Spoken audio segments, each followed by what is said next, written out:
Hey guys, welcome back to Slate Me. I'm your host Samantha here, and today we're just going to go ahead and jump right into our first guest because we've got a pretty jam-packed show. So here we go. Hi. Hey, Hello. how's it going? Just, we'll get there. We'll get there. Don't worry. It's coming. Hello. Hi, can Hello. you hear How me? are you doing, Tim? How are you doing? Doing great. How are things? We're doing great. So do you want to go ahead and, for my guest, go ahead and introduce yourself. Tell us a little bit about yourself, what you do, who you are. Okay, well, I'm Tim Richardson. I'm with Real Monster Productions. I'm a working actor, writer, director, producer. Um, I started Real Monster Productions less than 2 years ago, just as a way to write short films and cool, epic content for actors that needed, things for their reels. And it just kind of exploded from there. And in less than 2 years, I've written, directed, and produced 30 short films, and it's been pretty amazing. But I'm also a working actor and acting coach, and so I kind of just do a lot of different things in the creative world. It's pretty cool. Awesome. Yeah, that's so cool. Thank you. So you have over 10 years of experience in this business and over 30 credits on IMDb. So do you want to kind of tell us a little bit about how you got interested in doing acting? Oh, that's a tough one, actually. I I actually had really bad stage fright, to be honest with you, when I was in high school and different things like that. I actually never thought about being an actor until a friend in my my church actually asked me to do a small play with them, and I never acted before. I was always the class clown and did a few musicals and whatnot in when I was a kid, but never thought about acting. And then after I got out of college, had a friend that had an agent and started thinking about you know film and television. And I had always done theater up through high school and then college, but I had never done film or television. So I went and signed with an agent, started auditioning, and I guess you could say everything else was history from there. But it's been a long journey to get here. I've got to be mentored with a two-time Emmy Award winner. Got to teach at a film school for 4 years, and I've just taped and read with and coached thousands of actors over the last several years, Wow. and as well as auditioned myself. I tape my own auditions, I tape other people's auditions, and coach them. And but I've had the privilege to sign with an incredible agent, Christy Clark with Stewart Talent, and I've just been auditioning and booking like a madman over the last year or so. Wow.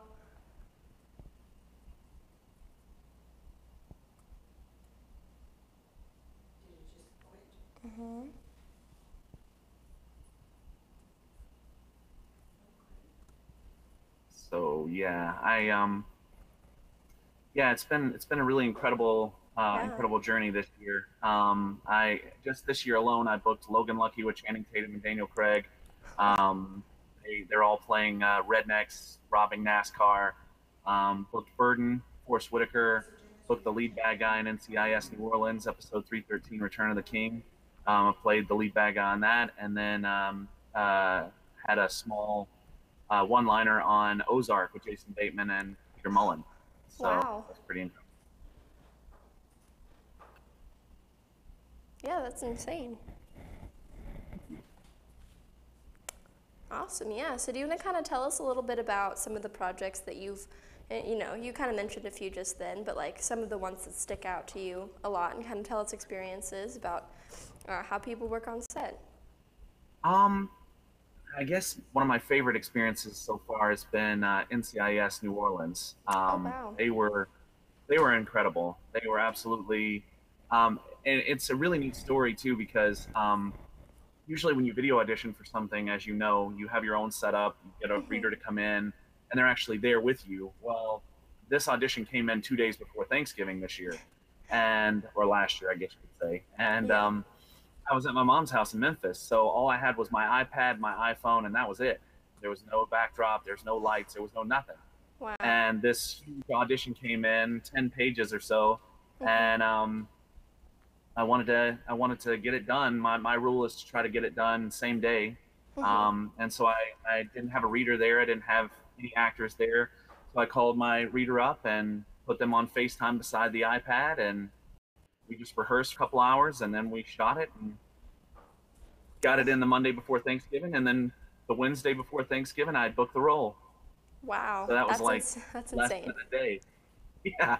So a day had passed. I booked the role, and then actually, usually you would hear from production, because my agent told me they want to shoot the Monday after Thanksgiving, but I didn't hear anything because it was the holidays, and Yeah. so I was afraid that they were going to call me Monday morning and say, "Hey, so we want you on set, come on over," and I'd be like, "Hey, I'm in Atlanta, so what?" And they're in New Orleans, so what do you want me to do?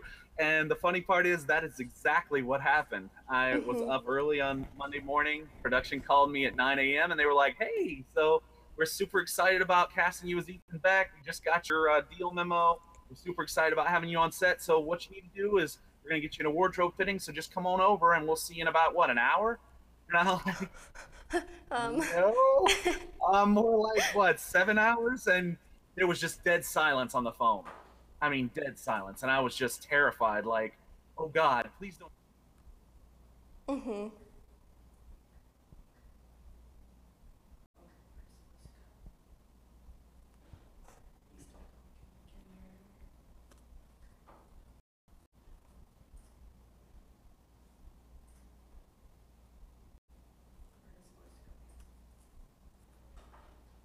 They had me in an incredible suite in New Orleans, but it was just amazing because, of course, I was like the main bad guy, but yeah. the series regulars of the show, um, they were just incredible. Like, you always, know your place when you go on set and you introduce yourself, and you know that you're just there for an episode.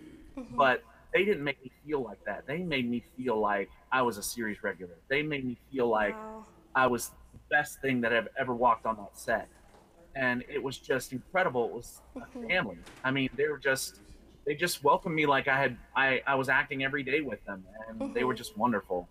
Um, so a lot of fun things on that show. I got to get killed. I tend to play the bad guy, so I get killed a lot in film. Yeah. So I got killed, so that was fun. But had an incredible scene where I hacked their bullpen, and they actually let me keep the mask. You Wow. don't usually get to keep the props, but the mask that I wore in the show, I got to keep it. It was pretty incredible. So that, and of Awesome. course, working with Looking Lucky and Tatum and yeah. Daniel. It's You always can't go fun working with wrong big when names. yeah, you can't go wrong when James Bond is speaking redneck. So when James Bond is right there in front of you, you're like, oh my god. exactly. And then it's taking another step. He comes up to you. He's like, "How y'all doing?" You're like, well, I thought.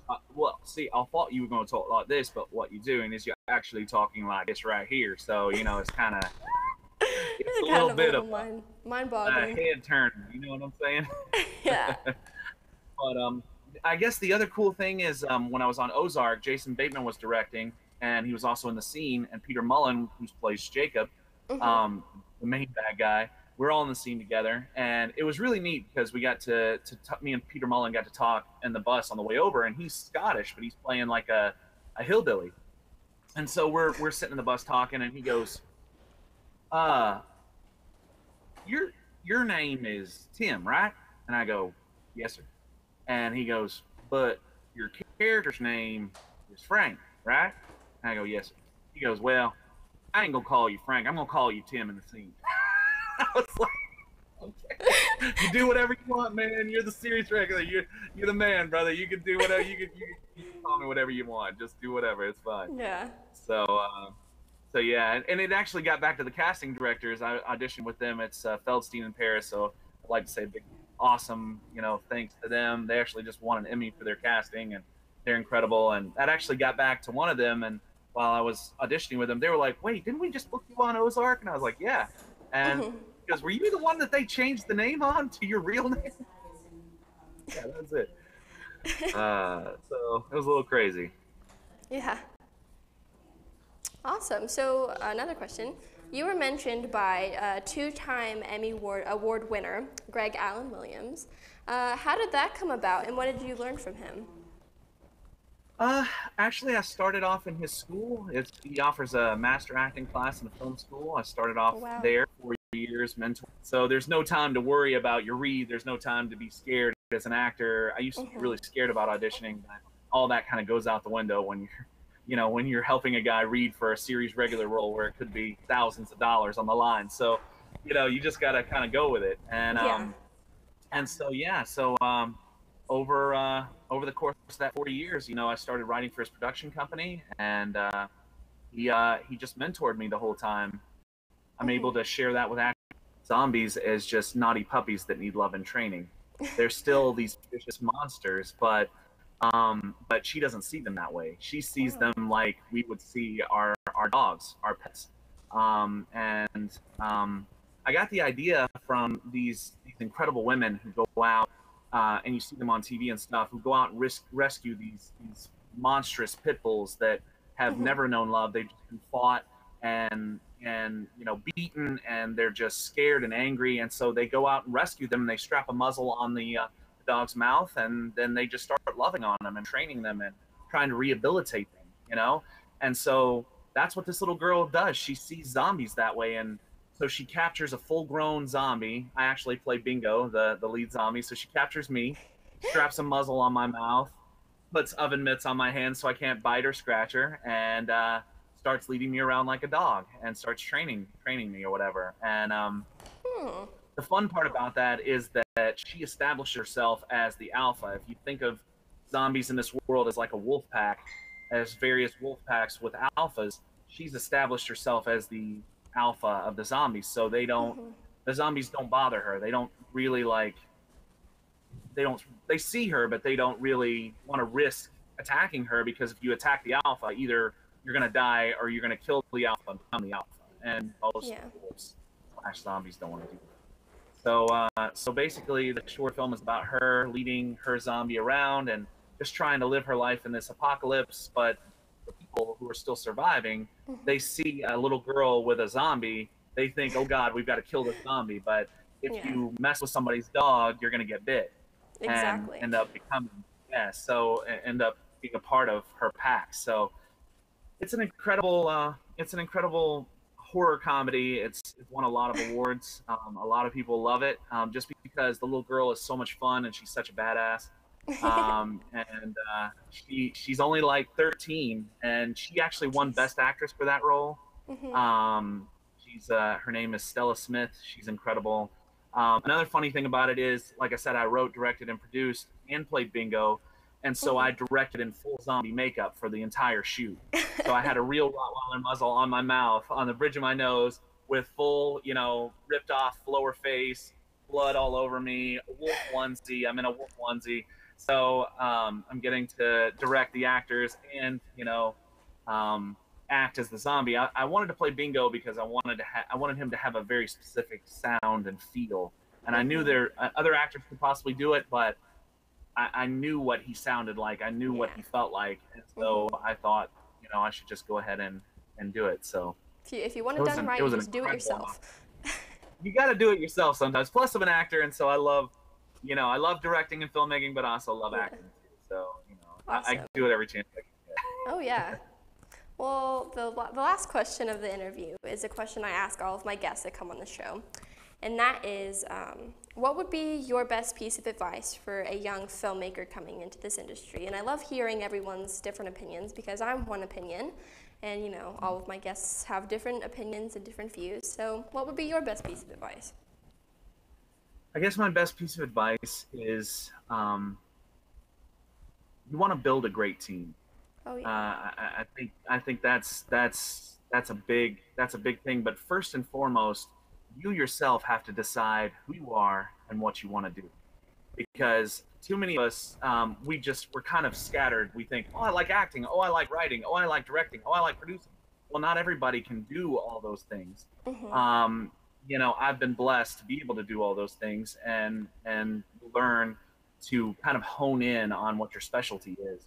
Oh, yeah. But you've got to catch a vision of where you want to go and who you want to be, and then start developing that ability. Find out if you want to be a writer, then you need to be writing. You need to get in there and you need to express yourself and you need to pour yourself into your work. If you want to be a director, you need to start watching movies and studying different directors and find some directors that you can go maybe shadow on set and work with. If you want to be a producer, you need to know what a producer is and what a producer does, and you need to be able to do those things. But once you decide those things, build a great team. And that's what's happened with me. What's so great is the reason Real Monster Productions is so great is not because Tim is great. It's because I have an incredible team that is around me and people that I love working with and people that I want to celebrate. Like my cinematographer, Patrick McWilliams. He's a genius. Not only is he a cinematographer, but he's an editor. He's a VFX artist. He's a sound guy. He does it all. And my original cinematographer, Clay Parker, he's actually, after doing all these shorts with me, 10 shorts, he shot A Girl and Her Zombie. He's actually working for Pinewood right now as the lead prop guy on all the Marvel movies. All of them. He's working on Infinity War, Spider-Man. He got to do reshoots on Thor Ragnarok, all this. I just did a new short film cut. We shot over 2 days, 17 crew members, and 8 actors. And I was able to bring new people in and kind of teach them some new things and push them, and they supported me, and it was incredible. And so the more that you can build your team, the more you can invest in them, the more they're going to invest in you. That's how greatness is achieved. That's how you get your dreams made. Yeah, So, I definitely agree. Awesome. Well, thank you so much, Tim, for coming on the show today. Oh, the pleasure was all mine. Well, thank you, and you keep doing what you're doing because you're doing a great thing.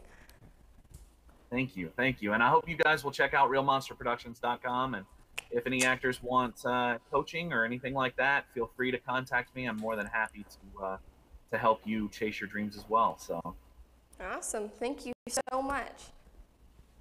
Pleasure is all mine. You have a great day. You too. Okay. Bye-bye. Bye. Time for his countrymen to regroup. The enemy charges a lone Viking hero. Yes, brother? I just have something on my mind I'd like to say. Brothers and sisters, I tell you this. The greatest thing on the earth is to have God's love in your heart. But the next greatest thing is to have electricity in your home. Socialism is knocking right at our front door.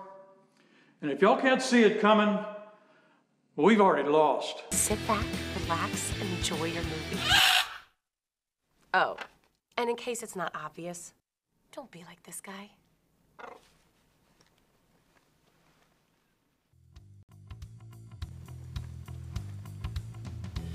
Come on, you all know the drill. Please turn your phone off and put it away so we can all enjoy our movie.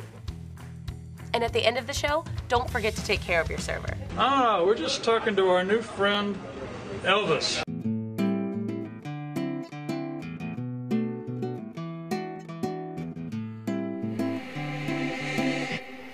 I love your greens, Mrs. Venom. They're all just the right amount of seasoning.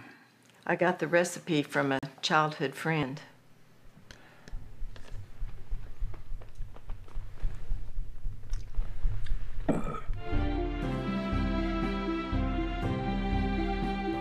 Bless me now, Father.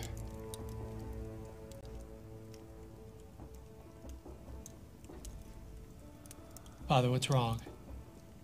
Your brother, he came. Are you Esau? He deceived me. What are you saying?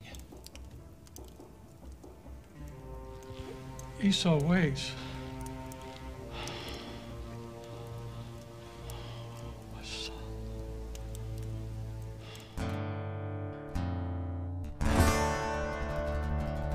For years, I helped protect the settlers of Texas, and then I decided to settle down in Frio County in a little village called Bigfoot, named after myself. Kind of nice of them. I know you have a few drinks before each recording session, but so do a lot of other people. We don't just rehabilitate the body, we repair the spirit. Bernie's got history and art all in one place. So, how old are we now? Oh, you know better than to ask me that. That's all you need to know. Look into my brain. Look into my brain. Patient 795, 791. I want you to be aware that I am recording this session, but I'm only using the audio in case I miss something in my notes. Okay. I'm sure you already spouted out this information many times before, but it is policy that we verify who you are. Please have your date of birth. First question, why are you here? PTSD. Yes, I see that on the form. Can you elaborate? They say that 22 vets kill themselves every day because of PTSD and other issues like that. Kevin's out here to help give them some fun times. How about them cowboys? How about them cowboys? Oh, you still suck. Get away from just the physical therapy all day, every day.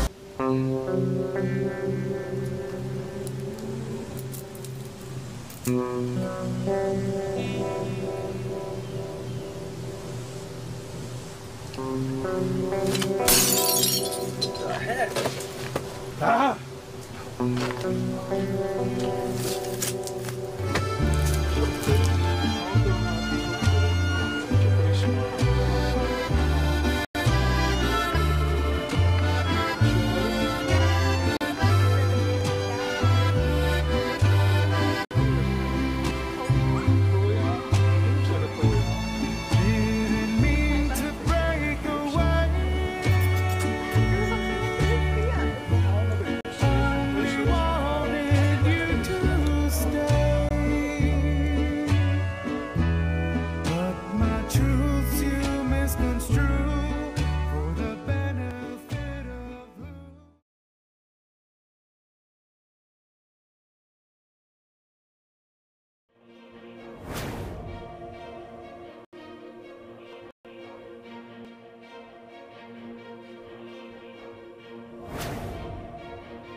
Hey, Hey guys, welcome back to Slate Me. I'm your host Samantha here, and this is our next guest. We're gonna jump right in.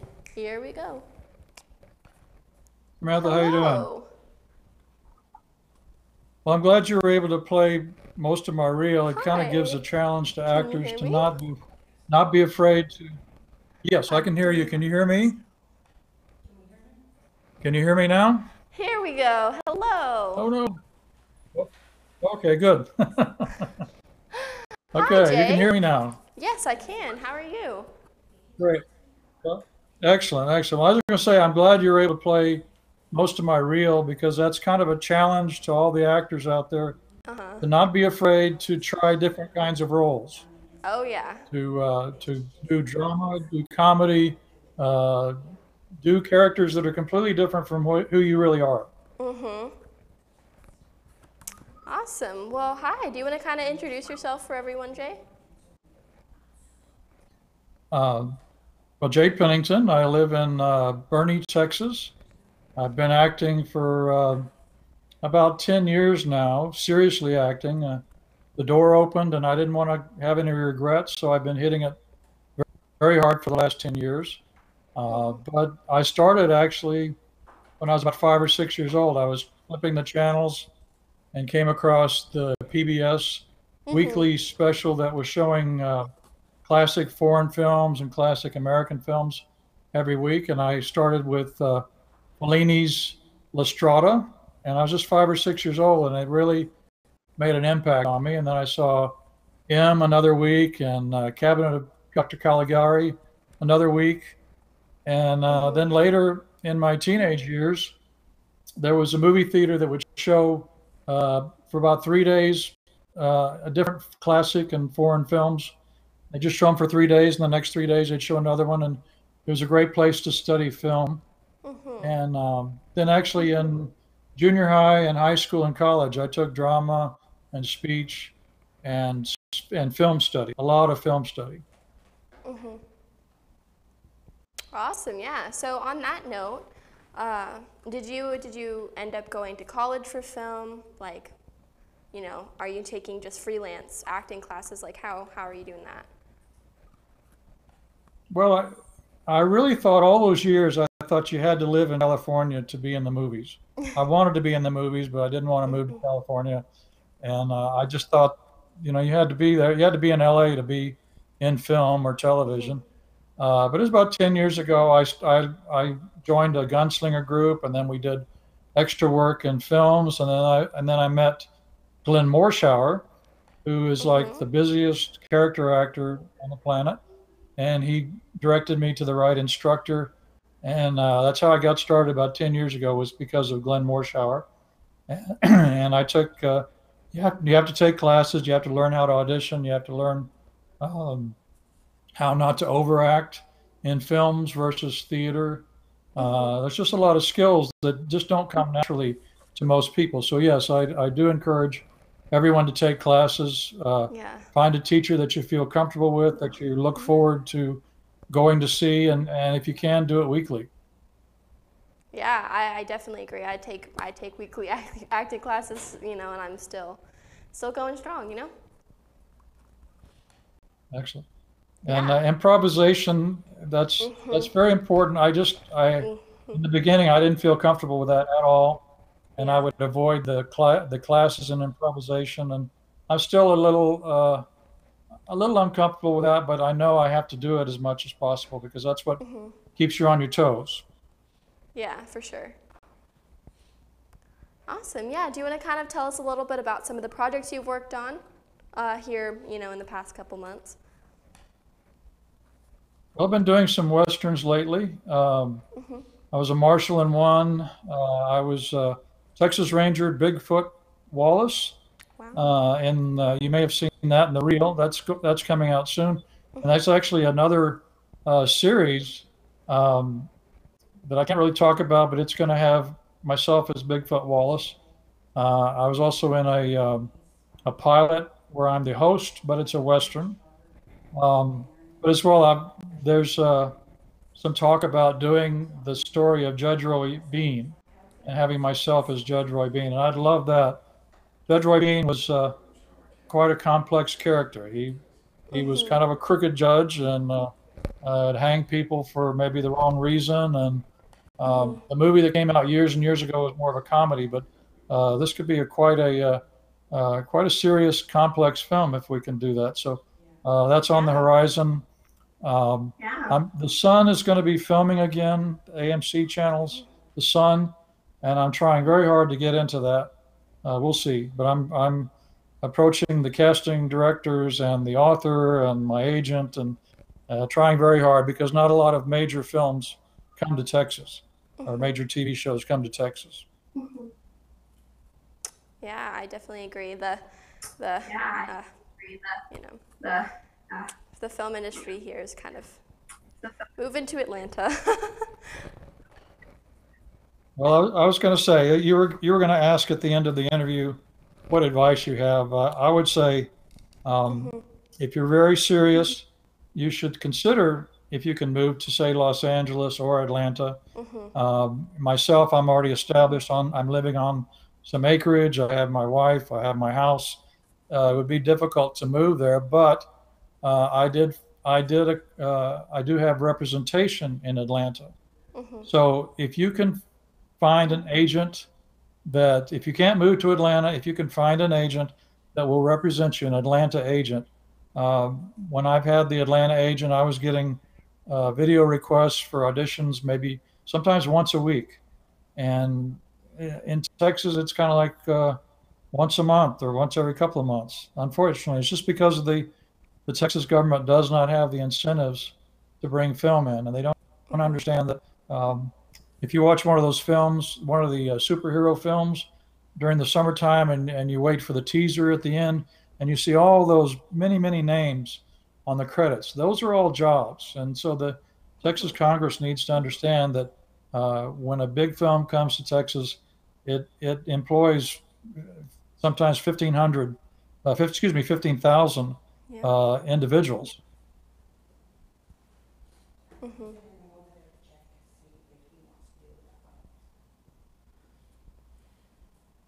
So definitely look at, if you're very serious, you want to get to the next level, and you're living in Texas, it's tougher.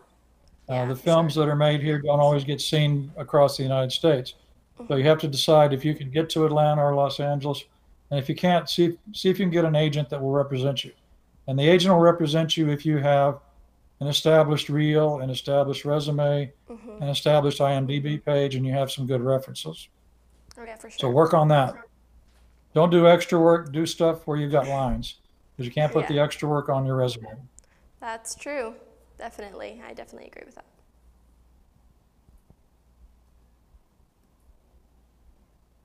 Awesome. Well, I, full disclosure, am a part of DB Media Productions, which is producing a pilot called Shay, which you are in, and you're playing two different roles. And do you want to kind of tell us a little bit about Shay? Well, it's partly a vintage Western that we need, but it's also a modern day tale, because the hero is a young lady. Most of the good guy people are strong women, which is kind of a new twist on Westerns. I do play the bad guy, and I do have my black hat, which is kind of formula for that kind of thing. But it's a new twist on Western. So I would ask everybody to keep a lookout for that once that gets completed. Awesome. Well, you kind of already answered the question that I was going to ask you at the end of this interview. Well, I just want to thank you for coming and talking about some of your projects, and I really enjoyed your interview. Well, certainly. You have another half a minute? Of course, yeah. Do you want to say something? Because y'all were wanting to ask about my animal efforts. Oh yes. Sorry, I completely blanked. Yeah. No problem. I've been helping rescue pets for about 14 years now. Wow. My other background besides acting is in software, and I realized that I could network all of the pounds and the shelters and the general public to one website or one database. And people, if they lost their pet, they could go to my site and see if their pet was at the pound or if it was at the neighbor's house. Wow. If they wanted to adopt a pet, they could go there too. And so I've been doing it by city level for about 14 years. And when the Hurricane Harvey hit, I thought I need to have a second website that covers all of from Corpus Christi up to Houston. And so if someone has lost their pet, they go to texasfloodpets.com on their phone, on their phone's browser, Wow. and look to see if their pet's listed there. If it's not, upload a picture. And then if you have found a pet because of Harvey, you upload a picture. And if you're a shelter that has unidentified pets due to Harvey, you upload there. And so we've had some success stories, but that's just one of the things. Life is short, so you try to do as much Yeah. as you can and try to help mankind and help the pets out there. For sure. Yeah, well, that's really great, and thank you so much, because I know that my pets are my babies, and like losing them is kind of like losing a child, and so it's really great that you're trying to help out, especially with all the hurricanes going on right now. All right, well, thank you, Samantha. Well, thank you. It's been fun. Yes, thank you so much. So if you need a bad guy or a good guy or a comedy or a western, or I'm doing Dickens here in about 3 weeks. Wow. So give me a call. Yep. Well, thank you so much, Jay, and I really look forward to talking to you again. All righty. Y'all have a great evening. Thanks a lot. You too. Thank you.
Hey guys, welcome back to Slate Me. I'm your host Samantha here, and we're back with a familiar face that you'll probably recognize. This is the one and only Mr. Tony Gibson, and hello, can you hear me? Yes, I can hear you fine, Samantha. How are you? I'm good, how are you? I'm doing great. Just been working. Always working. Yeah, always working. Yeah, but it's been great. I'm sorry I didn't get the opportunity to actually come in this time, but there's always something with me coming up. So, Always. how have you been? I've been good. How are you? I'm okay. Everything's coming along with the project. We're definitely looking for the 2018 release for Gypsy Moon. Everything is pretty much on track. Yeah, so for the people that didn't see your last interview, do you want to kind of tell us a little short, brief elevator pitch of your film, Gypsy Moon? Yes, absolutely.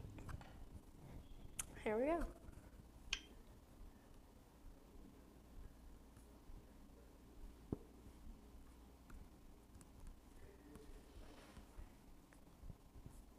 Can you hear me? Yeah, I can hear you. Yeah, do you want to go ahead and tell us an elevator pitch of your film? Oh, okay. I thought you were showing the trailer. Oh, it's okay. Okay.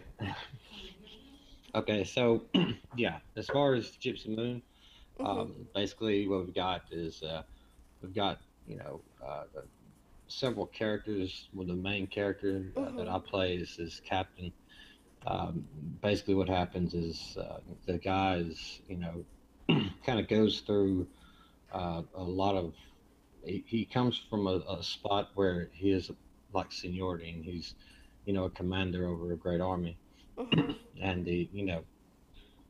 there's a situation that takes place that puts him in a situation where he's at the mercy of the elements, and I won't give away too much, but the gypsy that's played by Lauren Locks, she's actually the main reason behind all of this. Yeah. And it's neat how I try to put something metaphorical on top of fantasy to kind of have its original story concept, but I've yet to see it be done on any cinematic. So it's something to look forward to. It's different. Oh yeah. So you said you're looking for a 2018 release. Have you decided how you're going to release that? Are you going to put it onto DVD, or how are you going to do that? As far as distribution, there are a few places where we're looking into, but that'll probably be something out in LA that I go do. Got it. We have Sony that are just looking at us right now, so it just depends. That's all part of another side of the business that I enjoy making it. I enjoy creating it. I love being involved with it, but when it comes to the distribution side of it, it's all is fair with love and war. You've got to watch yourself. Yeah, for sure. Yeah. Always. Awesome. Do you want to kind of tell us about the reason why you weren't able to come into the studio today was because you actually just literally got back from set. So do you want to kind of tell us a little bit about what you're working on?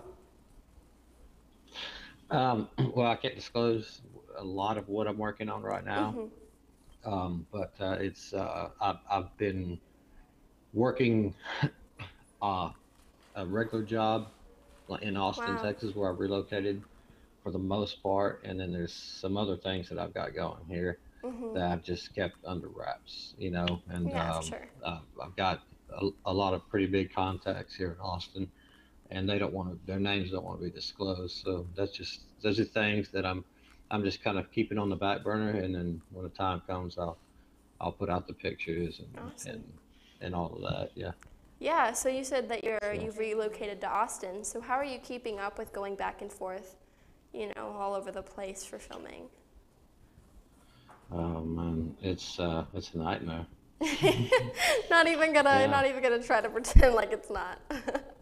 No, I will not pretend. It's nothing that you can put how do you say it? It's nothing that you can put an actual label on. I'll say it like that. Yeah. There's many roadblocks in the world, and these are one of them that we have to step over. For sure. Oh yeah. So. Awesome. Yeah, that's insane. So, do you want to kind of tell us a little bit about how you got started into working a little bit more behind the camera instead of just acting? How you made that transition? Well, acting is kind of where it originally started for me. The directing side of it is when I was actually on set, and I would go to I worked for Paramount Pictures. I was in the movie Stop Loss with Ryan Philippe and Channing Tatum, Joseph Gordon-Levitt. Wow. And I got to see, Kimberly Pierce, who's like award-winning director, and she was incredible. And I learned so much from just kind of being over her shoulder, and Yeah. her not really even realizing I'm there. Just to learn. And then Robert Rodriguez, I did it, to him as well. Mhm. Will Greger with Burn On Productions. Scott Rice is a real good friend. He's yeah, a mastermind. He's Yeah. located in Austin with Wolf River Pictures. So yeah, there's so many, there's just so much incredible talent out Yeah. there, and if you go into the game like a sponge and you just soak everything up, especially when you're first coming out. For sure. If you go in like a sponge and you're not one of these, so-called salesmen, Yeah. that you think, that in order to be a good actor, you have to be a good liar or something. That's not how it works. To Mhm. me, it's not how it works. You have to be mentally, psychologically prepared, and you have to have an actor's toolbox. For To sure. me, an actor's toolbox is it's a list of all the emotions you have as a normal human, and these emotions are sorrow and Mhm. happiness and things in life that you go through that you can pull from this box, Yeah. and that's what makes you real, makes you Mhm. believable. For sure. Some people call it insane, but I call it living in the moment, Yeah. and that's cool to me. Always. Yeah. That's. But yeah, I. now Yeah. to be back to your question, I'm sorry, Oh, sorry. it's okay. That's all Yeah, good. initially when I first started was I was a kid, and I would be one of these kids that laid out on the floor, and I'd ketchup all over me, and scare my mother half to death, Yeah. or I would jump across these lava pits in my mind because I was, Indiana Jones in the Temple of Doom, and Yeah. I've never lost that. I've never lost this inner child in me. Mhm. I don't. I think the normal world is boring. I, Yeah. I just think they're boring people in the normal world. So I don't want to be normal. I'm not Yeah. normal. I'm like, I'm going to be known as one of these like psychotic directors, but I don't Mhm. care. Yeah. I'm really a nice guy. It's Mhm. just, I kind of have a controlled chaos about what I do, Yeah. and it's something that I enjoy. It's something I'll never let go, and I'll always grow and learn from it. Yeah. So, I mean, all the respect in the world, and I love the people I work with. I grow very attached. I'm a Mhm. Pisces, so I grow Yeah. attached to the people I work with. That's fair. Uh, it's one of those things. You live life and you enjoy what you do for the moment because tomorrow is never promised. Always. Yeah. Yeah. That's. I definitely agree with that. Well. Uh. Yeah. I just lost Was you going to show the trailer? for Gypsy Moon. Yes, we will go Yeah. ahead and do that Yeah. right now. Here we go. Though I tell you it is a gypsy myth, there is no new moon tonight. The urge to overthrow the order and the fact that we have taken their land might prey on their minds. Thank you. We will not bow to the order and its corrupt laws. There will always be casualties of war, my lady. I do. I want you to personally deliver this letter this evening.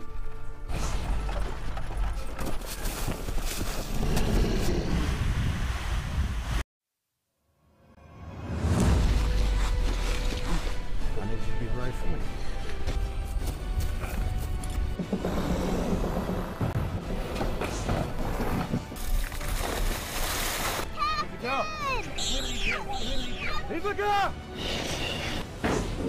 Take their heart.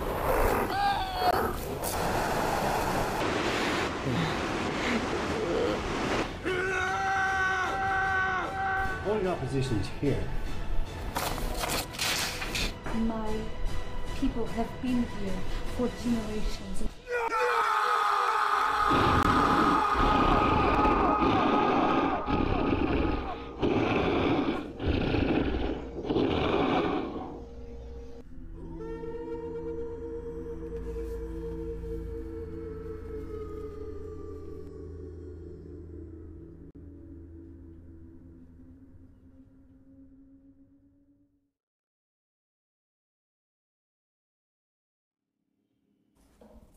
Awesome. Yeah. So anyone I was actually there the day that you and one of our producers, Mr. Shannon Houck, was editing that trailer, and I think it looks really, really nice. Yes.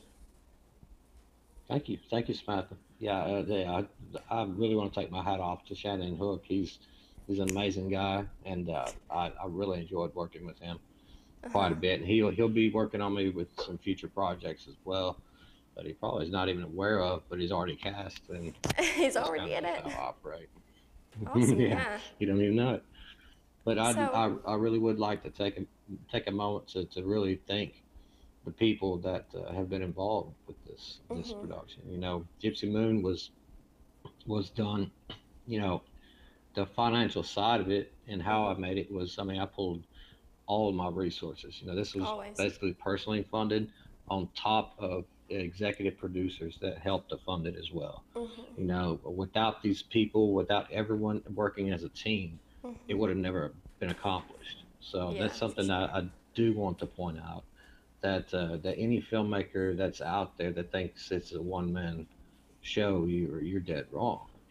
You have to have everything in sync in order for everything to work properly and accurately, and that means your players as well. You know, one bad apple can spoil the entire bowl.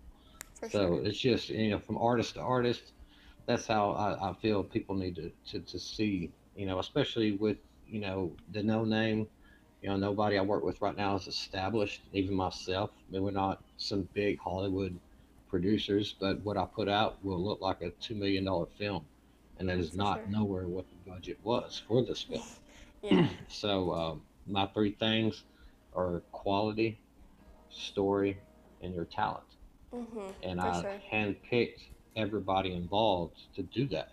You know, I took the time, and I knew Andrew Newton was my director of photography. That guy is magic behind the camera, and I simply directed him to show what I wanted, how we could do it, and he put his magic to it. Brody Price ran audio. Some of the greatest, I couldn't have asked for a better child actor. You know, Alexis Arnold was amazing. You know, that little child, that little girl is going to be a star. I mean, she already is a star. She hasn't been, she hasn't been given deemed credit just yet, but it's coming for her. Lauren Locks is beautiful and brilliant. You know, she's a writer, she's a director as well. Kristen Cockrell is just blew me away, amazing with the way she acted. You know, like her skills, I did not expect that. You know, and she was a day one shoot, everything was kind of fresh, and she brought a fire and an energy to the set that, I mean, I was grateful. I was just very grateful to have these people involved with this production. Jan Duncan Ware, David Ford. There's just several people. A lot of them I'm probably missing out on, but I want to thank everyone that was part of Gypsy Moon, and I think they'll all be well pleased. Awesome. Well, thank you so much, Tony. Thank you, Samantha, for having me on the show again, and I look forward to the next time. Awesome. Thank you so much. Absolutely. Have a great rest of your evening. And you do the same. And we'll awesome. We'll look forward to future things. Thank you so much. Right. All righty. Bye-bye. Bye.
Hey guys, welcome back to Slate Me. I'm your host Samantha here, and we're on our musical segment, and I'm gonna go ahead and let her introduce herself.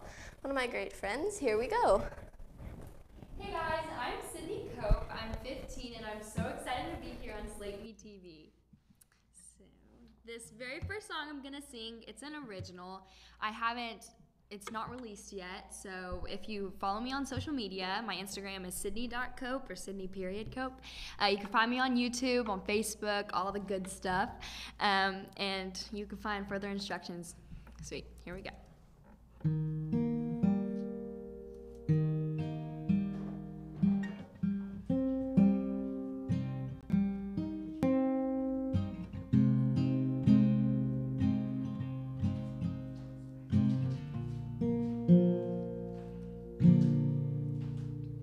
You with that low profile, have you been standing there for a while?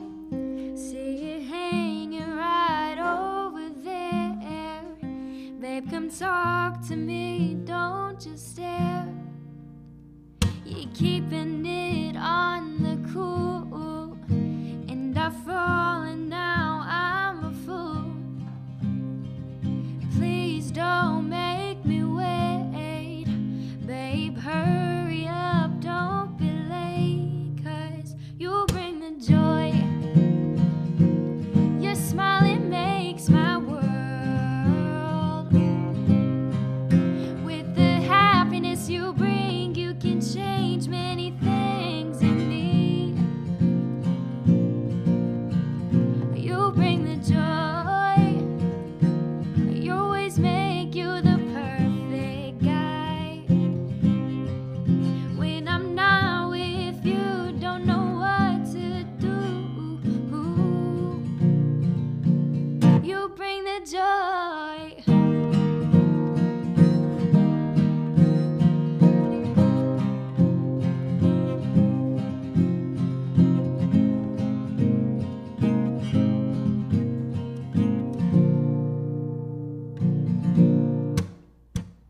Seeing you every day doesn't sound that bad anyway.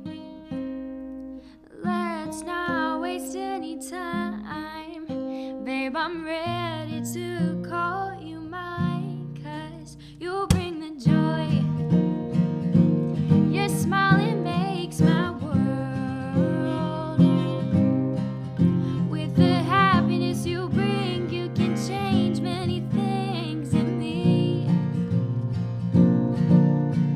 You bring the joy. You always make you the perfect guy. When I'm not with you, don't know what to do. You bring the joy.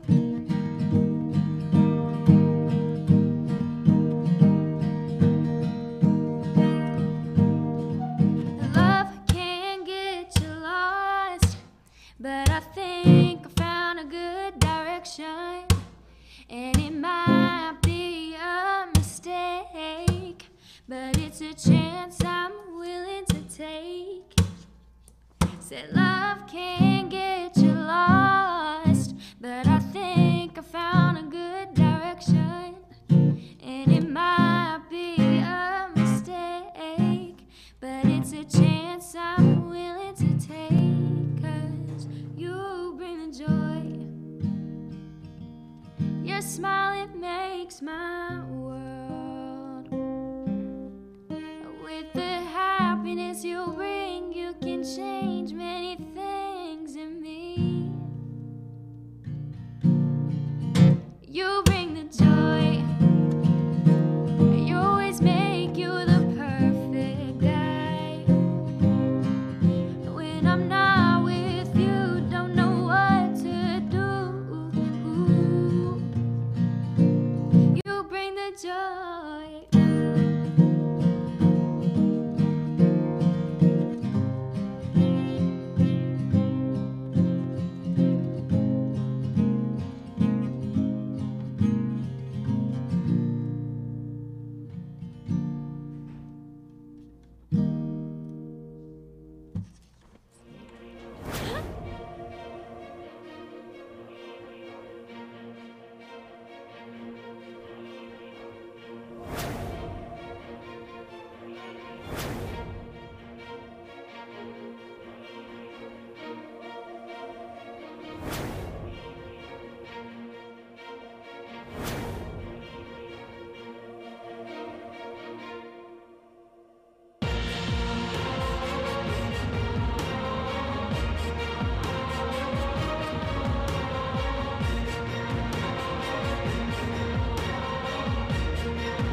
try not to shiver. Hey guys, welcome back to Slate Me. I'm your host Samantha here, and this is Sydney. Hi. Hello.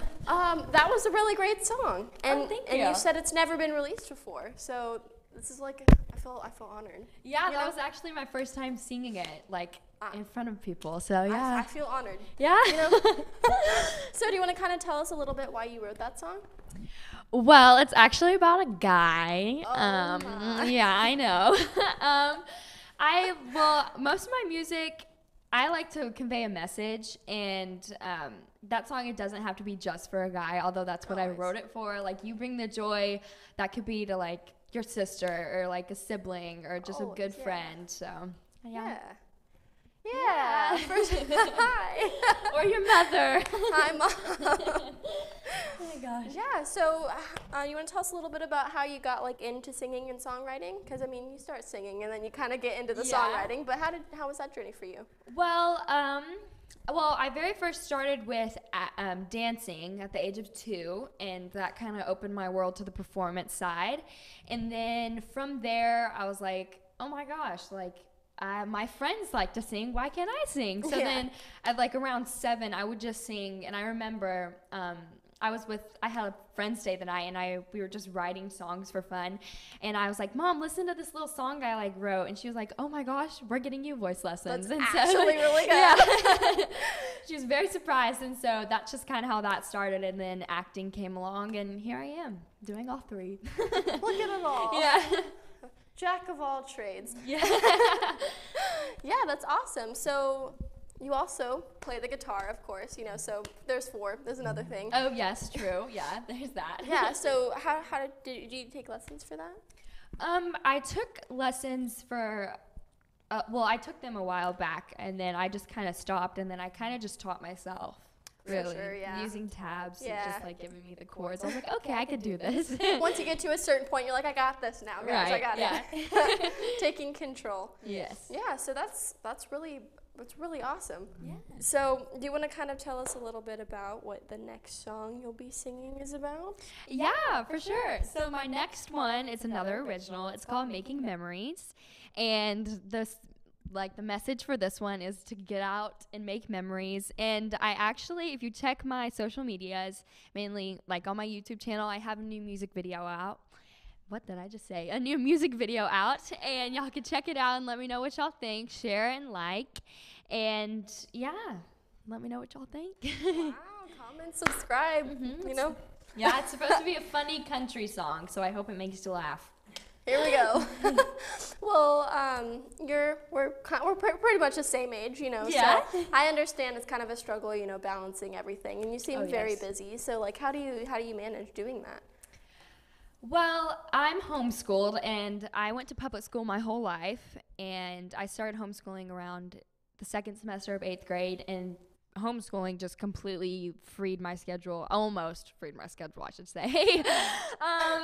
But I guess, I mean, I have to give it up to my mother, because my mother is like, yes, she coordinates everything. And without her, I would not be here, clearly, because she's my mom. But for real, all the stuff she does, it's just amazing. So I love you, Mom. Thank you for everything. Thanks, Mom. Yeah, moms are the best.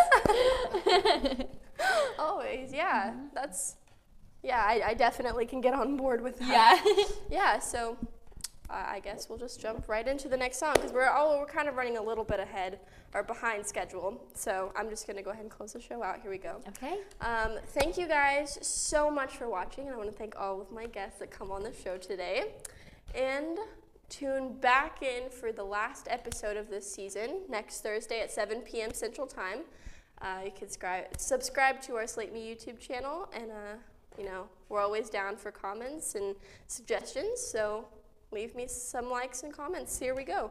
Thank you so much. And I'm looking forward to hearing your next song. Here we go.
Did I just say that out loud? We're just making memories, playing all day long. It's time to have a good time, so put away your phone. 'Cause we're just making memories, time is all we get. Spending time together, that's all we're left, that's all we're left with.